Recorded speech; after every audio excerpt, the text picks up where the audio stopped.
Everyone, welcome back to my channel. It's Valerie. If you're new to my channel, please don't forget to like, comment, share, and subscribe, and turn on the notification bell for when I upload new videos. In this episode, I'll be reviewing Love Island Season 8, Episode 18. Um, this episode was really a roller coaster. It had everything. It had drama, it had suspense, it had tears, it had romance, it had everything. So I really don't know where to start. Um, I'll leave Ekin-su and Jay and Charlie and Tash drama till the end, and I'll start off with everybody else. So with India and Demi, we really didn't get any conversations, or all we saw was them in the background, sort of reacting to incidents with other people. They seem to be becoming more intimate.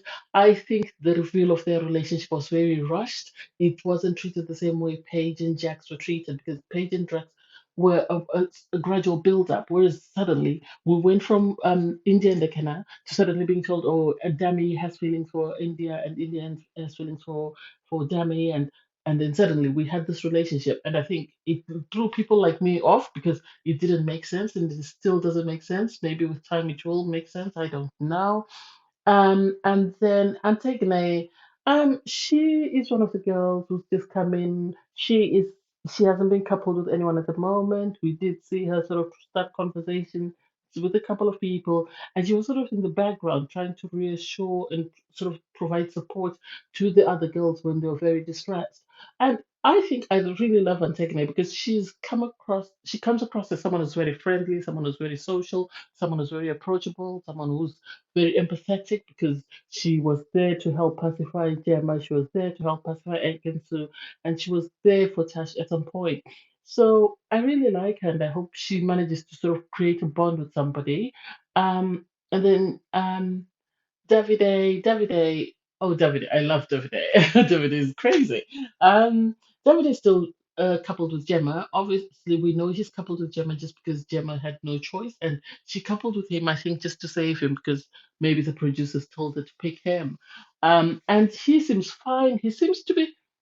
I think he's trying to play it cool after all, the whole Ekin-Su debacle, but I think he likes Danica because he was speaking to Danica, and then out of the blue, he just went in and gave her a full-blown kiss, and she was sort of taken off guard, and I think she liked it. He liked it, but he tried to play it cool, like, or she kept talking, so I felt she needed something, so I gave her something to go with, and then after he kissed her, he said, "Oh, off you go," as though he wasn't interested, but I think he likes Danica, but he's trying to play it cool because after the whole Ekin-Su incident, I think he doesn't want to look like a fool again. So he wants to make it seem like he's not interested, but he's actually interested. Because I've seen him talk to a number of girls on the show, and I've never seen him kiss anyone. And even Ekin-Su was surprised when Danica said, "Oh, Davide kissed me out of the blue." And then he was making he was acting like someone in the January sales because he was saying, "Oh, next off, I'm going to kiss Antigone because hey, might as well kiss them both and see how it feels." And it's like, okay, Mr. Cool Guy, let's see how we go. And I loved he the editing didn't show us his reaction, but I wish we'd seen his reaction when things were falling apart between Jay and Ekin-su. But hey, that's it. And then Luca, Luca is still sleeping in the. He's matched with Danica. He's decided that he's not going to give her the time of day. He's told her he'll play wingman for her, and he's still bound to this. He's still clinging to this idea of a relationship with Gemma. So we'll see how that goes. He's still sleeping on alone in a different room. I think my thought is this. I think Luca is afraid that if he opens up to any of the girls, he might actually fall in love with them, or he might actually find he's got a stronger bond with them, especially Antigone. Because there's no reason why he shouldn't be sleeping in the same room with her if Gemma is sleeping in the same bed with Davide. It's not like she's going to pounce on him. She's grown enough to know to stay on her side of the bed and him stay on his side of the bed. So I don't buy him sleeping in a different room. He's making it seem he's doing it because he's not attracted to. I think there's more to it than he's making out. And if he's not smart, he's going to be saddled with the same fate as Andrew. And moving on to Andrew and Tash. Andrew and Tash, I've said it all along that they're each other's comfort blanket. And I said that Tash was waiting until she found a guy that she was attracted to. and in walks Charlie, and it seems things are going to start to fall apart because Tash had Andrew convinced that if he was eliminated, she was going to go with him because she's got this very strong bond with him and she doesn't see herself with anybody else. So she went on a date with. Initially, she told. I think this is because every guy she's been interested in outside of Andrew has sort of gone on to find someone else more attractive, or someone has gone on to create a connection with somebody else. So I think that's why she's standoffish with the guys, and that's why she was so dismissive to Charlie when he initially spoke to her and said, "Oh, I've got something going with Andrew, and I'm happy with that." But then when Charlie was asked to pick two girls to go on a date with, he picked her, and when she came back and she's talking to the girl, she says, "Oh, I think I need to give him an opportunity and not be closed off." And I thought, his date with Charlie's date with Tash seemed more authentic than his date with Ekin-su. I think he picked Ekin-su because he knows Ekin-su is single and she's burnt all bridges. And if she stays on the show, he needs somebody to be able to keep him on the show until he creates a better bond. And I can foresee the same fate that Ekin-su, because Ekin-su thought she played Davide, and sadly Jay played her, and I can foresee Charlie doing exactly the same thing with her.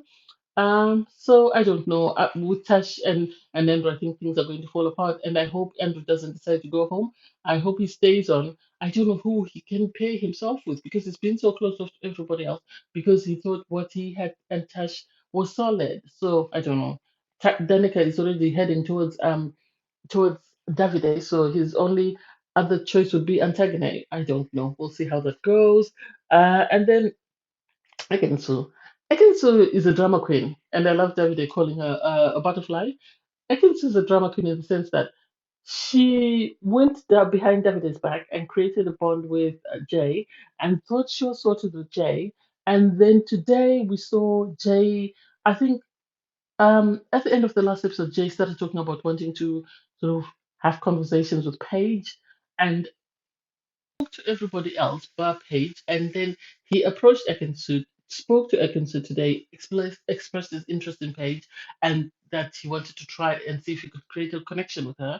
Ekin-su initially played it cool and didn't seem bothered and went off, and I think I'm sorry if I'm wrong, but I think the producers must have had a word with her that the reason why you're still on the show is because of all the drama you created. You can't hear such news and just walk off. Because she then went back and said to him, "Oh, I need to speak to you." Sat down with him and started throwing a tantrum.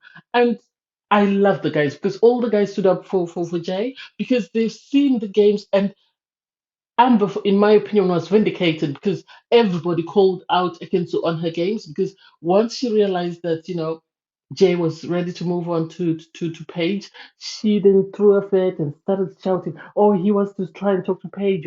And I think she thought everybody else would empathize with her. And instead, the guys were like, "Well, that's why he's here. He needs to try and create connections with a lot of people, not just with you. So he is allowed to talk to whoever he wants to talk to." And you could see her face fall. That's when she went upstairs. And I think because Charlie hasn't got anyone he's connected to at the moment, I think he saw his way in and thought, well, might as well hold on to something instead of holding on to nothing at all. That's the impression that I got. And so she then went on a date with Charlie and seemed very happy on that date. But I don't think Charlie is as much into her as she is into him. And it's a pity that because she tried to play a game, and sadly, everybody's seen the game that she's playing, and she's got no more cards to play. So I really think the only way she's going to stay on the show is by continuing to play the villain, and that's it. And then right, Paige and Jax. For me, I know I was saying that Ekena and India were the ones with a great bond, but I think Paige and Jax are the people that have had a gradual build in their relationship and the people who seem to have created a very strong bond. And with the hideaway evening that they spent together, they seem to have come closer because even though I think Jax tried to play it cool, he tried to make sure, and I think this is the problem because they all understand that they're in this thing to find love and they're going to have connections with a number of people or they're going to have to talk to a number of people before they create a bond. And I think this is why the guys sort of try to play it cool when somebody asks, "Can I talk to your girl?" And I think Jax has developed feelings for Paige and is still trying to process the feelings because he was standoffish when Jay came to him and said, "Oh, can I speak to Paige?" And he was, "Oh no, that's fine. Thanks for respecting me. That's fine." And he said exactly the same thing to Paige. "Oh, you're free to talk to him if you want to talk to him. That's fine." And it broke my heart to see Paige cry because she was heartbroken in the sense that she couldn't understand why he was giving her the green light. And she was saying, she's someone who's very loyal in a relationship and she wouldn't want to speak to anybody else because she still thinks she's still in a relationship with Jack, so she wouldn't see herself with anybody else. And I have to give it to India because India had to help pacify her, and Tegana had to help pacify Paige. Understand that it's not that she's cheating on Jax, it's just that she's speaking to Jay to see how things go. So she was happy to speak to him, but not in a romantic sort of setting, but just to have a conversation with him. She was open after the conversation. She was happy to speak to him again, and you could see on Jack's face the regret on his face and the concern and the worry because I think part of him thinks if I let her go and have a date with him, then she'll see that I'm the one for her. Or if she goes on a date with him, she's going to like him better than she likes me, and she's not going to come back, and then I'm going to be screwed. And so it's I'm really wondering how all those triangles are going to go. It's going to be interesting to see how the cards fall down because I think in the next episode there's going to be a recoupling. I hope Paige doesn't leave Jax, but I can foresee Tash moving on from Andrew, and Andrew's going to be very heartbroken if Tash moves on to Charlie. So we'll see how that mess goes as well. I'm just concerned about Antigone. I think Antigone, if she stays, should only be staying maybe because she's paired up with Andrew, and I hope Danica and Davide continue to create a bond. I, my predictions for a coupling are Luca is going to go with Gemma, India's going to go with Demi, um, Paige is going to go with Jax, um, Davide is going to go with Danica, um, and Andrew is either going to go with Antigone, and then Jay most probably is going to be left saddled with Ekin-su. Because who else will take Ekin-su? I don't think anyone else will take Ekin-su. I think Jay's going to be saddled with her for another week or for another couple of days until they have another coupling or somebody else comes into the villa. Anyway, that's my review for today. Thanks, guys, for watching. Please don't forget to like, share, comment, and subscribe. Bye, everyone.